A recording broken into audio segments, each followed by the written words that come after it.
EFF leader Julius Malema is not backing down.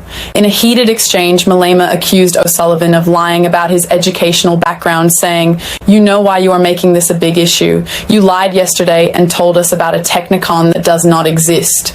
According to Malema, the issue isn't just about qualifications, it's about credibility. If the claims are true, it raises big questions. If they're not, then this could be another dramatic political showdown playing out in public. So what exactly was said? Does the institution exist? And why has this debate over education turned into a national talking point? Stay with us as we break down the full story. Like this video, subscribe to the channel and turn on notifications so you don't miss the updates. Not supplying you. You know why you're making this a big issue is because you lied yesterday and told us about a technicon that is non-existent. Oh, really? Okay. It's not there. You did. You told us that you went to some Manchester engineer or something. The chair can confirm that. Okay. You said that yesterday that you went to Manchester Technicon or something, and then when we went to research that institution, you said you went to a training in engineering. Yeah. We did not find such an institution existing. Yeah. Okay. So, Mr. Paul O'Sullivan, you occupied a senior position without qualifying because you had infiltrated the system. If you believe that. And part of our investigation, the reason why we go to qualifications is we want to demonstrate that these people they don't have the necessary skills, yet they occupy strategic positions because of their proximity in the police to those not in the police. But aren't we supposed to be looking, Chairman, at the allegations from the KZN Commissioner of Police, and instead you're now diverting? So what you've actually done, Chairman, is you first of all invite me here, I come here, and now what you're doing is you're trying to impugn my character, and you've been doing it for the last 5 hours.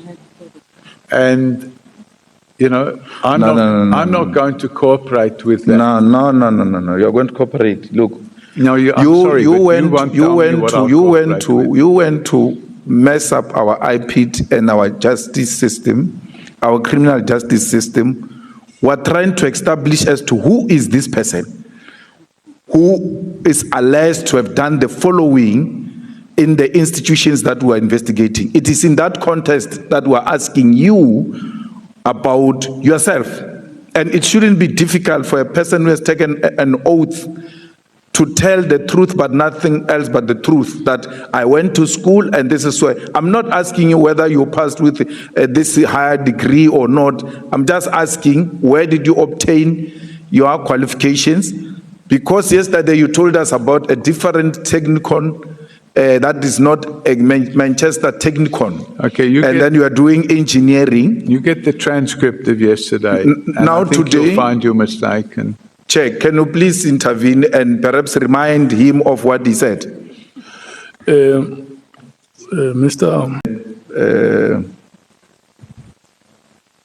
military intelligence. Did you work anywhere else except when you left the military intelligence? Did I work anywhere what? Did you work anywhere after you left military intelligence? Yes, I did. Where? I'm not telling you. Why? Because it's none of your business. It's none of my business. Mm-hmm. So, okay, that's fine.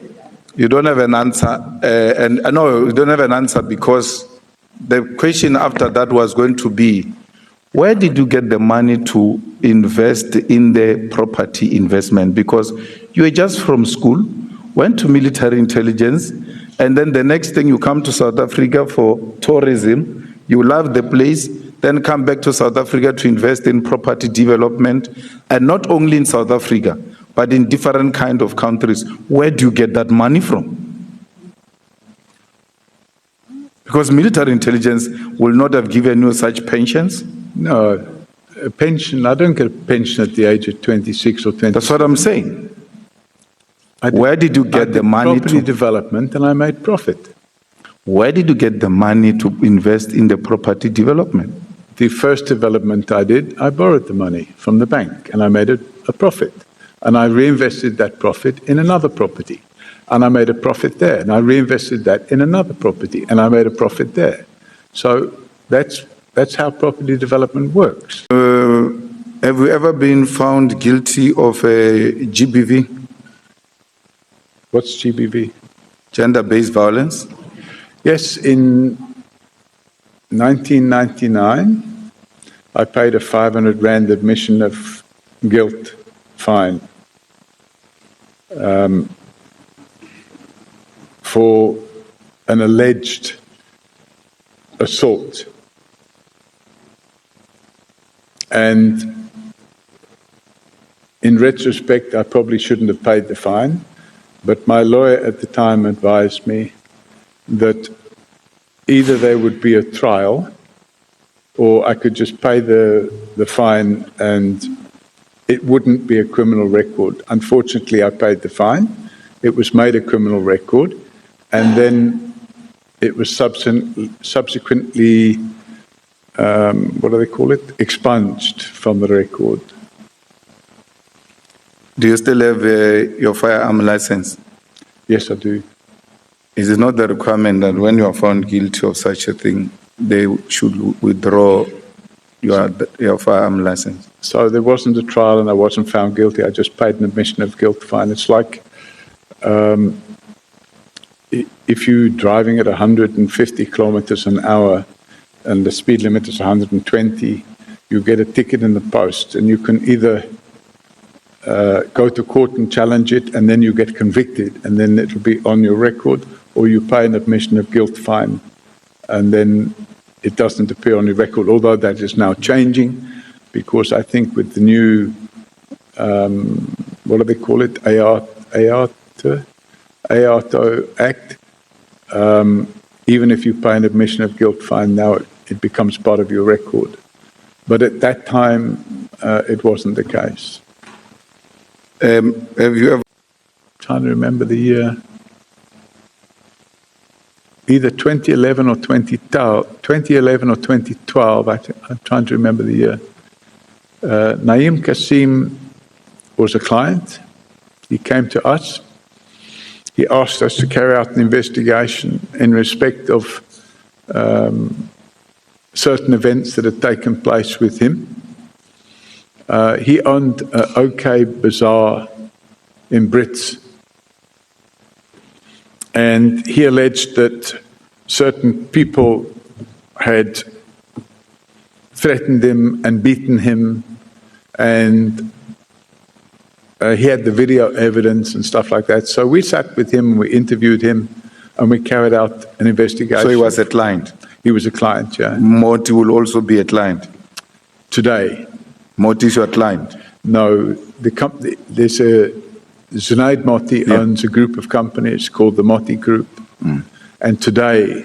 Now I'm talking Zunaid Moti. Yes, Zunaid Moti is not a client. It's not your client. No, but he owns. You don't work for him. No, he owns a group of companies, and the group of companies are clients of ours. How many passports do you have? 4. Yesterday you said 3. Yeah, so because my passport was running short of pages, I got a second passport. So I have 2 South African passports, 1 Irish passport and 1 British.